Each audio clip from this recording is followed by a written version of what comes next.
Hello guys, so we'll continue our discussion on previous year questions. So let me share the question here. As you can see here, what they're asking us, discuss the dimensions of power.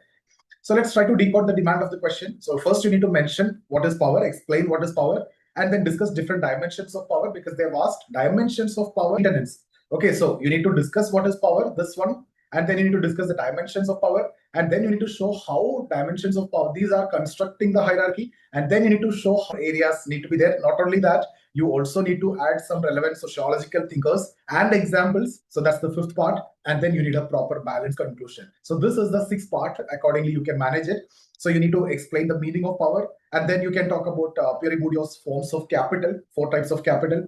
Weber's legitimate authority you can mention. And then you talk about Foucault types of power. And then when it comes to Indian context, also like caste, class, gender, and then you give the contemporary example and the conclusion. So this is how we need to proceed. So first you need to define power. You need to tell what is it. It determines who get resources, who get opportunities, who get prestige, who get authority in society. And social hierarchies are not maintained only through the force. They are also actually reproduced through everyday social interaction. So different sociologists have explained different dimensions of power that shape and sustain and help in the maintenance of hierarchy. Then start with Bourdieu. Okay, then you can add whatever. This is the note which I have already given to you in the class. So I've just kept those same points only. So you can say Bourdieu argued that power exists. We talk about economic capital. That is nothing but the ownership of wealth, land, and property that create inequality. Right. For example, wealthy families secure better education and employment opportunity. And then capital and also of course economic capital and then symbolic capital. Then explain social capital like the networks, contacts, and the social relationship that provide access to opportunities. For example, then cultural capital like education, language, manners, taste, and qualifications that become sources of power. For example, English-speaking urban elites enjoy greater occupational mobility and generate legitimacy and influence. IAS officers, right, religious leaders, that examples you can mention. Okay, so these are the 4 different types of capital, and then you can dominant group may make inequalities that appear natural through education, culture, and everyday practices. And that means social hierarchy is produced without direct coercion. It is actually created because dominant group make these inequalities and they make it like natural. They get better education, better healthcare, and everything. Everyday practices is better compared to others. Okay. Then talk about Max Weber legitimate domination. So Weber viewed power as the ability to realize one's own will against others' resistance, right? So he identified 3 forms of legitimate authority. Traditional authority. So these are 3 important dimensions that you can mention. And then you talk about Stephen Luke's, the 3 dimensions of power. So he argued that power operates at multiple levels and 3 dimensions. Visible exercise of power through decisions. You are taking decision like Parliament is passing laws, so that you can see the clear exhibition of power, right? So that is decision-making power, and then non-decision-making. Their power will marginalize communities excluded from policy debates. And then ideological power. So people internalize the dominant belief and also accept inequality as natural. For example, patriarchal norms that is accepted by Foucault, right? Power and knowledge, right? So he argued that power is not concentrated only in the state. It basically exists throughout the society.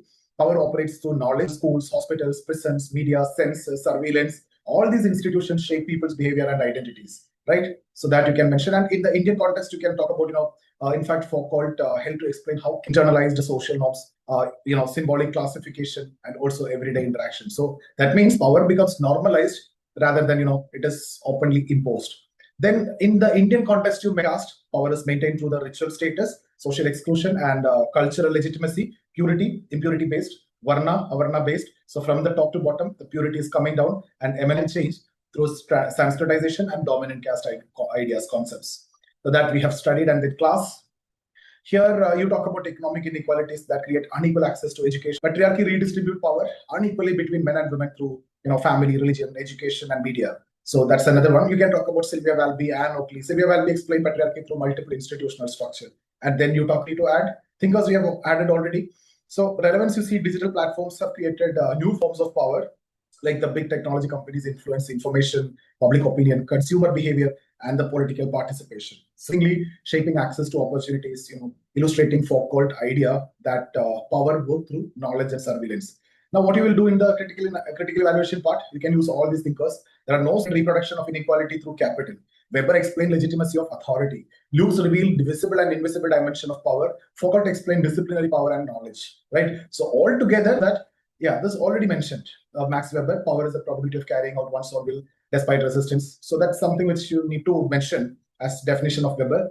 Bourdieu, we discussed this 4 types of capital. Foucault, knowledge and power through decision, agenda setting, and that shapes the preference also. So these are the points which comes under this, and according to the demand of the question, we discuss the demand also, depending upon the time. And say now, we discuss the dimension, we discuss power, we discuss dimension, we explained how it is creating and how it is shaping and how it is maintaining. Everything is covered with contemporary example. Now we need a balanced conclusion. So what you will say, not sustained by coercion alone. They are continuously produced through economic resources, cultural practices, institutional authority, and then social networks and ideological control. So Bourdieu explained the legitimacy of domination. Lewis talk about, or the visible and hidden dimension. Where is it? Yeah, visible and hidden. It's not mentioned here. It is mentioned before. Hidden dimension of power. Everyday institution that is there.